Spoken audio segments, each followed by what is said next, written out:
मेरा नाम सौरभ है। आज फिर से मेरी लाइफ में ऐसा कुछ हुआ जो फिर से मेरी लाइफ में एक तूफ़ान बन गया। आप लोगों को तो पता है कि मैं अपने लाइफ में अपने बच्चे को लेके कितना परेशान चल रहा हूँ। लगभग 10-11 महीने होने को हैं और अभी तक मेरे लाइफ में बच्चे को लेकर जो प्रॉब्लम चल रही है उसका सॉल्यूशन नहीं निकल पाया है। हमारे मेंटेनेंस के केस में एक मीडिएशन हमारा पहले फेल हुआ था, आज से करीबन 3 महीने पहले।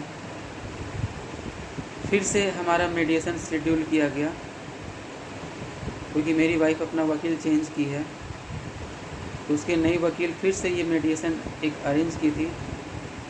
और शायद मैं एक गलत सोच ले लिया था कि शायद मेरी वाइफ को मेरे साथ रहना है या मेरे बच्चे से रिलेटेड कोई सॉल्यूशन निकल सकता है, तो शायद इसलिए दोबारा से मीडिएशन का कोर्ट की तरफ से, उसके वकील की तरफ से अरेंजमेंट किया गया होगा। पर मैं गलत था। ये मीडिएशन सिर्फ एक डील के लिए किया गया था, जिसमें मुझे पूरा प्रेशराइज़ किया गया कि मैं अपने वाइफ के साथ वन टाइम सेटलमेंट करूं और डिवोर्स लूं। उसके वकील का सिर्फ और सिर्फ यही इंटेंशन था। जो मुझे मीडिएशन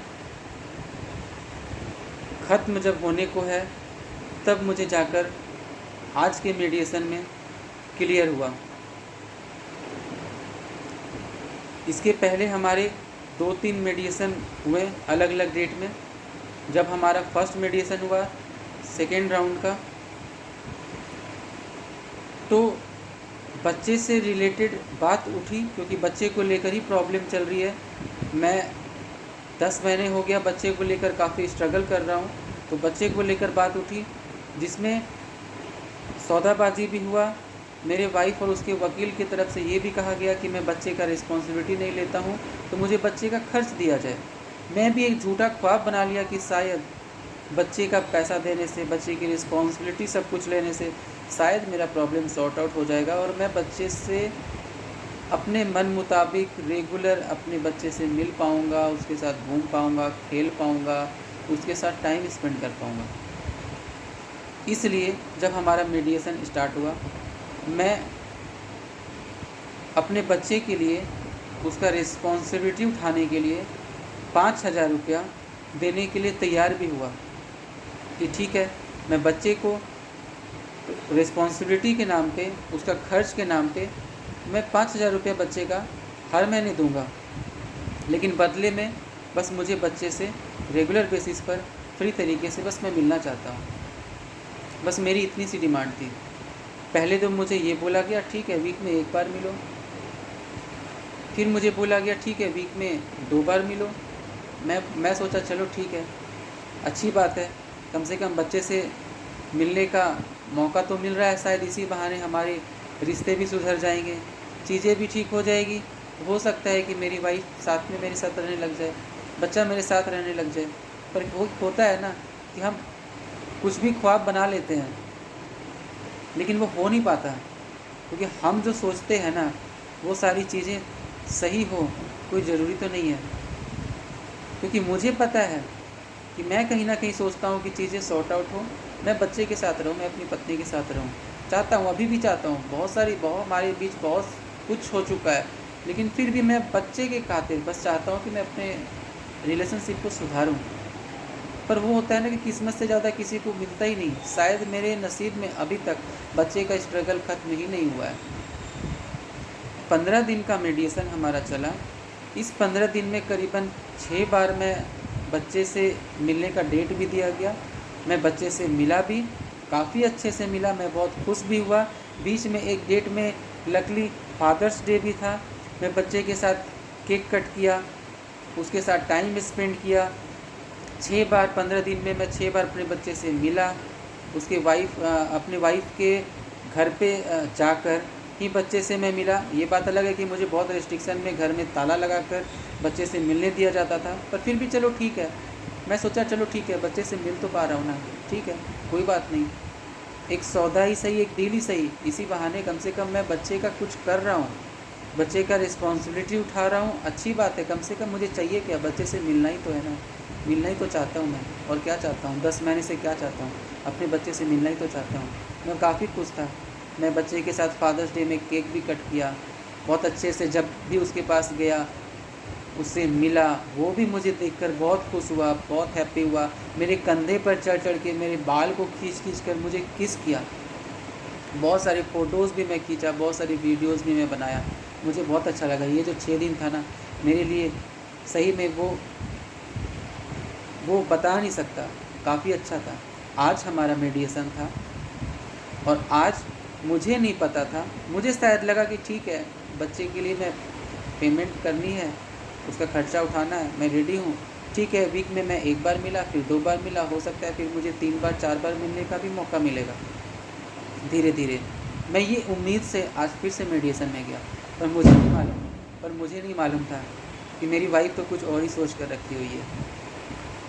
मेरी वाइफ वहाँ आने के बाद सीधा डिवोर्स का बात की, 1 टाइम सेटलमेंट का बात की और साफ साफ बोली मुझे तुम्हारे साथ नहीं रहना है, मुझे डिवोर्स चाहिए, म्यूचुअल डिवोर्स चाहिए।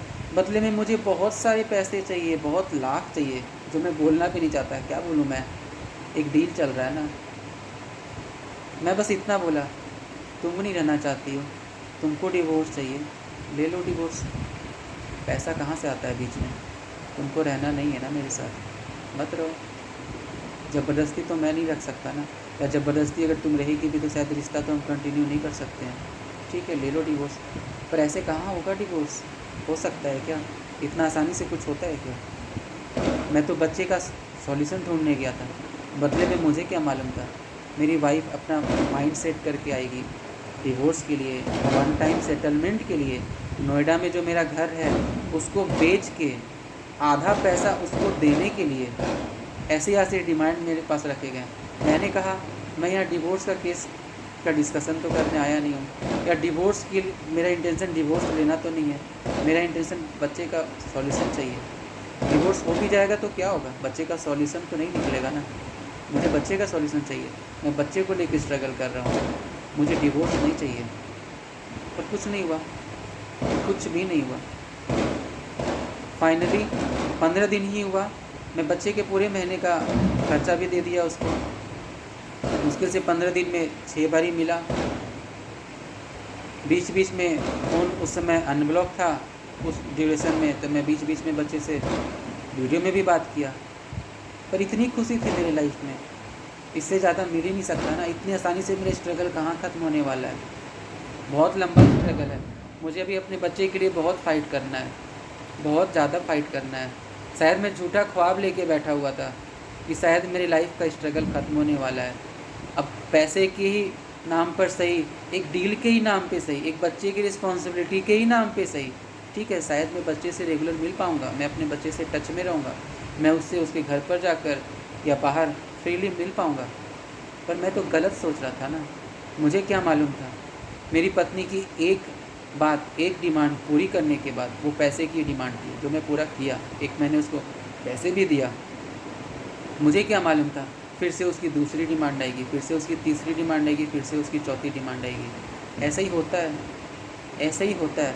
जब किसी इंसान को ना साथ में नहीं रहना होता है ना, तो उसे बहुत, और उसकी डिमांड जब एक पूरी हो जाती है तो उसको ऐसा लगता है कि शायद हो गया एक डिमांड पूरा, बहुत ईज़िली मान गया। क्यों, बेचारा परेशान है ना, मान गया ईज़िली। ठीक है, मुझे 5,000 रुपये भी दे रहा है, कोई बात नहीं, अच्छी बात है। चलो अब हम घर मांगते हैं उससे, नोएडा का फ्लैट मांगते हैं। ठीक है, नोएडा का फ्लैट बेच दो, बदले में आधा पैसा मुझे दे दो। ठीक है, मुझे सीधा यही बोला गया। मैं बोला मैं घर को क्यों बेचूं, घर को बेच के मैं क्यों तुम्हें आधा पैसा दूं। मुझे डिवोर्स नहीं चाहिए, मुझे बच्चे का सॉल्यूशन चाहिए। मेरी लाइफ में डिवोर्स इशू नहीं है, मेरी लाइफ में बच्चे का सॉल्यूशन नहीं निकल रहा है, ये इशू है मेरा। पर वो और उसके वकील तो स्टक थे अपनी बात में, उसको डिवोर्स चाहिए मेरे से। सेटलमेंट के नाम पर मेरे घर को उसको बेचना है, नोएडा के घर को। बदले में आधा पैसा चाहिए उसको। ये सारे बेबुनियाद डिमांड जो नहीं पूरी की जा सकती, नहीं की जा सकती। और मैं क्यों करूं पूरी ये डिमांड, क्यों करूं मैं ये डिमांड पूरी? बच्चे का मैटर था, उसकी रिस्पॉन्सिबिलिटी का बात था, मैं एग्री हुआ, ठीक है, मेरा ही बच्चा है। मैं अगर अपने बच्चे के पीछे खर्चा कर रहा हूँ, कोई गलत नहीं कर रहा, ठीक है, आगे भी करूँगा, सब कुछ करूँगा, लेकिन बदले में मिलने तो दो। बस 15 दिन मेरे से पूरे महीने का पैसा लिया गया और बच्चे से मुझे 15 दिन मिलने दिया गया, 15 दिन में 6 बार, बस बाकी के 15 दिन ख़त्म। उसके बाद मीडिएशन एंड हो गया। अब हमारा मीडिएशन का जो लास्ट रिज़ल्ट है वो डेट दिया गया है अभी 4 जुलाई 2024 का। आज है 29 जून 2024 और नेक्स्ट डेट दिया गया है 4 जुलाई 2024 का, जिसमें उसकी वकील बोली है हम अपने डिमांड के साथ एक रिटन स्टेटमेंट देंगे मीडिएटर को, और वो फुलफ़िल होता है तो ठीक है, नहीं तो हम केस लड़ेंगे, ऐसा उसका कहना है। डिमांड क्या होगी? वही सब डिमांड, घर को बेच दो, घर को बेच के आधा पैसा दे दो, म्यूचुअल डिवोर्स ले लो और डिवोर्स के में एलिमनी के नाम पे घर का आधा अमाउंट दे दो उसको सेल करके। बेबुनियाद है, इलॉजिकल है, और मैं क्यों करूं हर सारा डिमांड पूरा? मुझे पता है मैं लाचार हूँ, मैं बच्चे से नहीं मिल पाता हूँ, मैं काफ़ी परेशान रहता हूँ और मैं अभी भी स्ट्रगल कर रहा हूँ, मेरी स्ट्रगल ख़त्म नहीं और आगे भी स्ट्रगल करते रहूँगा। हर तरह से ऑफिशियल अनऑफिशियल हर तरीके से मैं स्ट्रगल कर रहा हूँ बच्चे को लेके, और कुछ सॉल्यूशन नहीं निकल रहा है, मैं आगे भी करता रहूँगा। पर मैं क्यों करूँ बेबुनियाद डिमांड पूरी? बच्चे की बात थी ना, बच्चे का तो खर्चा दे रहा था ना मैं। उसका कहना है कि उसको मेरे साथ नहीं रहना, अरे नहीं रहना है, बच्चे का पैसा ले रही हो तुम, बच्चे से मिलने दो, बच्चे का खर्चा ले रही हो तुम मेरे से। मैं ये भी कहा कि अगर तुमको लगता है कि कम है तो मैं हर चीज़ बच्चे का करने के लिए तैयार हूँ, मैं अपने अंडरटेकिंग में हर चीज़ करूँगा, मैं उसकी स्कूल फ़ी दूँगा, मैं उसका कपड़ा लत्ता जूता चप्पल मेडिकल ट्रीटमेंट और स्टडी का सब कुछ मैं उसका करूँगा। जो चीज़ होगा तुम मुझे बोलना, मैं हर चीज़ ला के फुलफ़िल करूँगा अपने बच्चे के लिए। बस बदले में मुझे बच्चे से मिलने दो। अगर तुमको लगता है पैसा कम है या तुमको लग रहा है कि इससे ज़्यादा खर्च हो सकता है, तुम मुझे पूरा होलसेल रिस्पॉन्सिबिलिटी दे दो बच्चे का, मैं हर चीज़ करने के लिए तैयार हूँ। 5 का 10 लगेगा, 7 लगेगा, 3 लगेगा, डजेंट मैटर, मैं सारा करूँगा। 1000 लगेगा तो भी करूँगा, 10,000 लगेगा तो भी करूँगा, मैं बच्चे का सारा रिस्पॉन्सिबिलिटी करने के लिए तैयार हूँ, लेकिन बदले में मुझे बच्चे से फ्रीली मिलने दो। बस मेरी डिमांड यही है। रेगुलर बेसिस पे मुझे बच्चे से डेली बेसिस पे रेगुलर बेसिस पे फ्रीली मिलने दो, मुझे बच्चे को लेकर स्कूल जाने दो, उसको पिक करने दो, ड्रॉप करने दो, बस इतनी डिमांड है मेरी। पर उसको तो करना नहीं ना। सीधा सा बात है कि जब किसी इंसान को किसी के साथ रहना नहीं होता ना, तो ये सारी चीज़ें उसके लिए बर्डन हो जाती है। आज मेरी वाइफ के ऊपर ये सारी चीज़ें बर्डन है, उसको मुझे मेरे ही बच्चे से मिलवाना एक बोझ लगता है, क्योंकि जिस इंसान को डिवोर्स चाहिए, जिस इंसान को वन टाइम सेटलमेंट चाहिए, जिस इंसान को नोएडा का घर बेच के आधा पैसा चाहिए, सही बात है, उसको बच्चे से मिलाना एक बोझ है। ये 6 बार भी जो 15 दिन में मिलाई है ना, वो एक बोझ रहा है उसके लिए, मुझे पता है। मैं एक झूठा ख्वाब लेके बैठा था, चलो शायद चीज़ें ठीक हो जाएगी, शायद वो मेरे साथ रहने लग जाएगी, हो सकता है वापस नोएडा बच्चे को लेके चली जाएगी, पर ख्वाब तो ख्वाब ही होता ना, इससे ज़्यादा तो कुछ हो नहीं सकता। ख़त्म कहाँ हुआ है मेरे लाइफ में स्ट्रगल। आज भी मैं बहुत रोया, बहुत अपसेट था कि फिर से गाड़ी वहीं आके अटक गई जहाँ से शुरू हुई थी। फिर से स्ट्रगल, फिर से मुझे उसके घर के बाहर जाऊंगा, बच्चे का नाम लूँगा, बच्चे का नाम लेकर चिल्लाऊंगा, और एक कुत्ता की तरह सही बता रहा हूँ मैं, एक कुत्ता ही हूँ उसके घर का, जो अपने बच्चे से मिलने के लिए उसके घर के बाहर जाता है, उसका घर लॉक रहता है, घर के बाहर से अपने बच्चे का नाम लेता है, उसको मिलने नहीं दिया जाता है। और गलती से मेरा बेटा अगर मुझे देख लेता है तो उसको अंदर ले जाकर रूम में बंद कर दिया जाता है, अंदर वाले रूम में ले जाकर जहाँ तक मेरी आवाज़ भी ना जाए, क्योंकि वो रिएक्ट करता है, वो मुझसे मिलना चाहता है, वो मुझे देखता है, वो हंसता है, मम्मी मम्मी बोल के पापा आए गेट खोलने कहता है। ये सारी चीज़ें होती है जब भी मैं उसके घर के बाहर जाता हूँ, क्योंकि घर में तो ताला लगा होता है, मैं मेन गेट के बाहर रहता हूँ। उसके कान तक अगर आवाज़ आती है और गलती से वो निकल के आता है तो वो मिलना चाहता है मेरे से, पर कहाँ से मिल पाएगा, बेचारा छोटा सा है, 3.25 साल का है, सिर्फ कहाँ से मिल पाएगा, कुछ कर नहीं सकता ना, क्या करेगा इससे ज़्यादा। वो उसको ले जाकर अंदर वाले कोने वाले रूम में ले जाकर उसको बंद कर दिया जाता है, जहाँ तक मेरी आवाज़ भी ना जाए। और फिर जब मैं कुत्ते की तरह उसके घर से बच्चे का नाम चिल्लाते चिल्लाते चला जाता हूँ तो फिर दरवाज़ा खोल दिया जाता होगा, अंदर के घर का दरवाज़ा, बाहर का गेट तो लॉक ही रहता है। क्या करूँ बेटा, बहुत फ़ाइट है, अपने बेटे के लिए बहुत फ़ाइट है। बेटा मेरा ही है, मैं बच्चे का बाप हूँ और एक बाप ही बच्चे से नहीं मिल पाता है, क्या करूँ। ऑफिशियली अनऑफिशियली हर तरीके से कोशिश करके थकता जा रहा हूँ मैं, पर मैं हारूंगा नहीं, मैं टूटूंगा नहीं। मैं अपने बच्चे के लिए नोएडा का घर छोड़ के रांची में आ गया, रांची में रहता हूँ, फ़ाइट कर रहा हूँ बच्चे के लिए, फ़ाइट करता रहूँगा, पर मैं हार नहीं मानूंगा, हर तरीके से फ़ाइट करूँगा। पर मुझे किसी भी हाल में मुझे मेरा बेटा का एक्सेस चाहिए, मुझे किसी भी हाल में अपने बेटे से मिलने पर की जो पाबंदी है उसको हटाना होगा। मेरी वाइफ को किसी भी हाल में उसको मुझे मेरे बेटे से मिलने देना होगा, वो मेरा भी बेटा है, मैं उसके लिए हर तरीके से कोशिश करूँगा, हर तरीके से फ़ाइट करूँगा। मैं इतने आसानी से नहीं टूटने वाला। मैं आज भी बहुत रोया, बहुत तड़पा, बहुत वो सोचा कि फिर से गाड़ी मेरी वहीं चली गई जहाँ से शुरू हुई थी, लेकिन कोई बात नहीं। 4 जुलाई को अभी हमारा मीडिएशन है, 4 जुलाई 2024 को। उस डेट में भी कुछ नहीं होना है, क्योंकि सब कुछ तो आज पता ही है मुझे। फिर से वो बेतुका शर्तें होंगी, घर को बेचना, आधा पैसा देना, म्यूचुअल डिवोर्स लेना, सेटलमेंट करना, ये सारी चीज़ों की। बच्चा का कोई मैटर नहीं होगा उसमें, कुछ भी नहीं होगा। होता है अच्छी बात है, पर कुछ होगा नहीं ऐसा, या होगा भी तो ऐसे डिमांड होंगे, इतना अमाउंट होगा कि वो बेबुनियाद होंगे। देखता हूँ क्या होता है।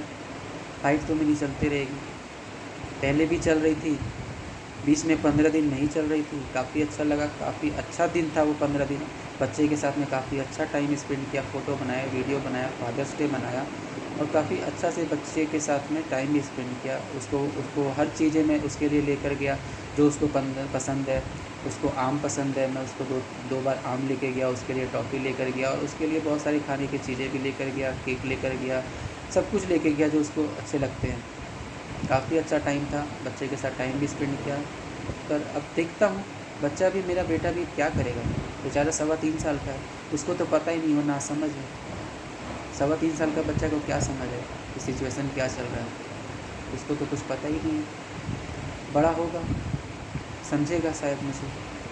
बस मैं यही उम्मीद है कि मैं अपने बच्चे के टच में रहूँ, वो मुझे भूले नहीं किसी भी तरह से। बस मैं इसीलिए रांची में रहता हूँ कि मैं अपने बच्चे के टच में रहूँ, वो मेरा चेहरा देखता रहे, किसी न किसी तरीके से वो मेरा चेहरा देखते रहे, मैं उसकी मेमोरी में रहूँ, मैं भूलूँ नहीं उसकी मेमोरी से, कि कल को वो बड़ा भी हो जाए